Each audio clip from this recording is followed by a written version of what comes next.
Welcome back. I'm joined now by Simon Saunders. He is Director of Technology at Real Wireless. Thank you very much for being here, Simon. Great to be with you, Martha, talking on this topic. Now, you have worked with, I think, a number of venue owners as they evaluate stadium connectivity. Can you give us a little bit of insight into what venue owners are concerned about and what motivates them to make some of these investments in Wi-Fi in particular, but also in DAS and small cells for their stadiums? Gladly, yes. So at Real Wireless, we work as independent expert advisors, both to the wireless industry and to wireless users, such as the venues, be they stadiums, other sports grounds, and a wide range of other locations that a lot of people are gathered together. And those venues are increasingly concerned about the overall experience that both the spectators have in these locations, as well as a lot of the people that serve the environment, the security guards, the broadcasters, the operational staff, you name it.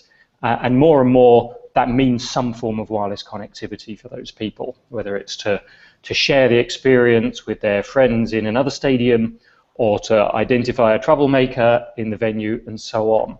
So they often come to us with some wireless-related challenge, that they want wireless to work better, that it may not be working well today. It may be something that they have an absolute requirement for. So, we dealt with one stadium where they simply couldn't open this brand new stadium building until they'd sorted out the wireless coverage challenges in order that the place could be secured for the emergency services, that they had good coverage, that if there was a fire or other incident, they could absolutely look after it. So they have a mix really of motivations that are both kind of positive business impacts for them, loyal, happy customers and spectators, through to real, important hygiene factors where they've just got to make sure the building is safe. Either way, increasingly good quality wireless in these high density environments is really becoming business critical, part of the amenities in the building, not just a nice to have. And sometimes I think that high quality of service is more elusive than some people realize. It's some of that as they've actually deployed some of this high capacity, high volume Wi-Fi. I think that's quite true. I'm sorry to say that there's rather too many examples that we've come across of these buildings saying they want to have a fantastically good quality wireless system in place, that they aim to be the best connected stadium in the world, or in the state, or in the country, as the case may be.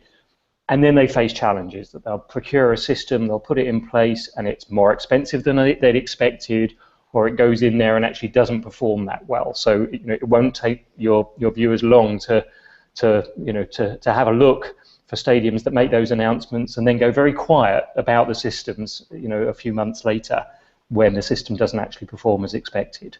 So without naming any names, why do you think some of these systems don't live up to expectations? Yeah, there's a mix of sort of commercial challenges and technical challenges. Commercially, we find that quite often a venue will say, what I want is a good Wi-Fi system. And we often bring them back and say, well, actually, what is it you're trying to achieve? Is it spectators? Is it press photographers? Is it some operational requirement? And then looking around at the different forms of wireless that can meet that. Wi-Fi is usually part of the solution, but it's also usually only one part of the solution, alongside cellular, alongside broadcast, alongside dedicated microwave systems, and all those systems have a role to play. So that's the first piece. We make sure they're taking a holistic view of wireless. But when we actually look at Wi-Fi itself in these environments, there are a number of challenges that are partly technical there. So the first thing is, obviously a stadium has a lot of people in it. You might have 80, 90, 100,000 people in a confined space which has about 1 million people per square kilometre. That's a high density in anybody's language. And because the stadium is there to enable people to see what's happening on the field, it's also got great lines of sight. So that means that when you deploy some wireless equipment around the place, the signals from both the devices that the spectators are carrying and the signals between the access points can all hear each other really easily. It's not a coverage challenge. It's a challenge of actually containing the coverage, that it tends to go too far. It's usually in a Wi-Fi system, we'd have that challenge dealt with by the environment that we're in. So we'd have walls around an office that separate the access points. We'd have good antennas that are placed carefully on a ceiling or on a wall to point towards the right locations. When you translate that into a stadium, it's all open, as I've said, but also you typically can't find a good place to put the access points.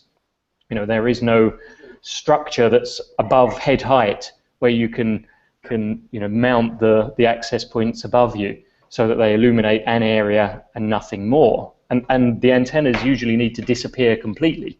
They need to be invisible as far as looking after the space is concerned. Being sensitive to the building environment, not constituting a hazard for people trying to enter and leave. So you face this sort of twin difficulty of nowhere physically to put the access points that's good, and a lot of radio challenges where the access points can all hear each other. Now, you face those challenges in any wireless technology, but Wi-Fi in particular is designed to have this very polite approach to the unlicensed spectrum that it uses, where it listens before talking. As a listen, if there's anything there, it basically says after you, and it won't transmit until sometime later. It'll wait for a while, it'll listen again. If the channel's still busy, it'll wait a while longer, and it'll keep doing that. So somehow we have to actually make Wi-Fi a bit less polite, strangely enough, in those environments. We have to make it a little bit we have to try and reduce the number of signals that it hears. So sometimes we actually want to make the Wi-Fi weirdly less sensitive so that it's only hearing its immediate neighbors and deferring to them.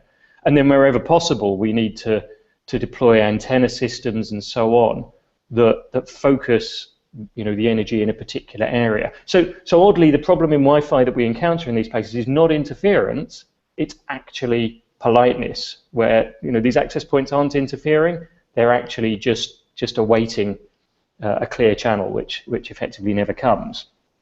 So it's a difficult technical design. It's a difficult environment with high demands and some built-in issues in Wi-Fi. We're dealing with that. Now, a number of the standards and of the different vendors of the technology have their own ways of doing that, but it's a very specialist, non-standard type of Wi-Fi installation. Deploying more access points, which is the usual starting point solution when it doesn't work, can make matters worse, as you might imagine. There's even more signals being even more polite to each other. You have to really think about the design. There's a lot of kind of handcrafted activity to go on to get the best from these designs. And of course, as you do more of that, it becomes a more expensive system.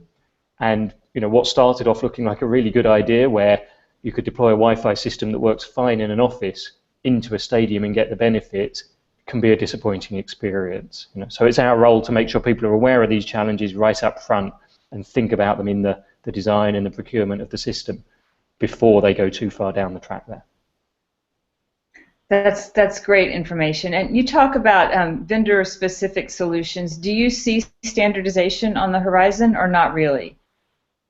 Well, there are standards that help with this. So some of the standards, for example, allow the client devices to be directed towards particular access points.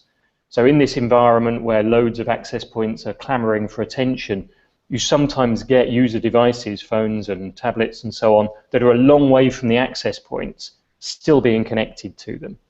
And that basically hogs airtime, that they then have a poor quality signal, and it takes a long time to transmit their data, so they're hogging the channel, which has an impact on all the other users. Some of the new standards will allow compliant devices to be steered towards a particular access point that would deliver a better quality signal. But the trouble is, those standards require changes in the user devices, so it takes a while for those to come through. And it still doesn't solve the underlying challenge of there just being too many signals out there. So what I see more is particular vendors with solutions that can help if they're used properly, that coordinate amongst the access points, so they're not just autonomously sitting there waiting for each other, but there's some kind of control system that selects which access points get to transmit at a given point in time, and generally adopt a more kind of planned and managed approach to the use of the signals. But again, those solutions would be specific to that vendor's access point. Yes, they would, and usually there's no sort of open solution. That's exactly right. Yes, there's no sort of open solution that allows vendor A and vendor B access points to be mixed. I mean, that's typically fine in a stadium. You know, you can control and plan the environment. But what we do find is people then say, well, hang on, if I'm going to put all this effort into planning and coordinating Wi-Fi and dealing with handover and cell association issues, well, that begins to look a lot like a cellular system. So why don't I just move to LTE in the first place and put that traffic there? And there's something in that. You know, there are a lot of features in LTE that allow it to overcome some of those challenges. You know, on the other hand, LTE, you know, usually isn't designed for a very particular operational need, like some press photographers. It needs to be there for the general public. So again, that usually points us towards a mix of the different solutions, having a good 4G and 3G system in place alongside a properly managed Wi-Fi system. And often the Wi-Fi system we end up seeing is actually not for the general public. Some of the more successful environments we've seen, the Wi-Fi is there as a tool to handle particular operational needs, where perhaps, you know, there might be some general public, but that's not a mainline feature. The Wi-Fi is there particularly for, you know, say some dedicated channels for some of the stadium's own users, or a dedicated system only for the press photographers, or some other critical use like that. That's very interesting. Okay, and finally, I'd like to ask you, since you talked about and made such a good case for a holistic approach to wireless in stadium environments, do you think that the cellular carriers appreciate the need for a holistic approach? Do you think that carriers are able to approach these venues seeing their own connectivity as a part of a bigger functioning picture? Well, I think they do, but it is difficult for them because a stadium, you know, is a very high-profile environment, and, you know, events like the Super Bowl are environments that carriers, you know, want to get right. They want to be seen as giving a good service and taking these environments seriously. But on the other hand, you know, that's only once a year in one venue, and if you put a lot of equipment into this venue, it's going to be sitting there largely idle for almost all of the year. So there's a real difficulty in the return on investment in these environments. And so, you know, carriers often want to show up to this event with some equipment, make it work beautifully, and then take it away again afterwards, which isn't what the stadium owner or the people running events in that place want. You know, they want a facility that's going to be there for the long term. So there is a real difficulty in matching up and aligning those incentives. Okay. All right, Simon Saunders, Real Wireless, thank you very much for your time today. It's great talking to you, Martha.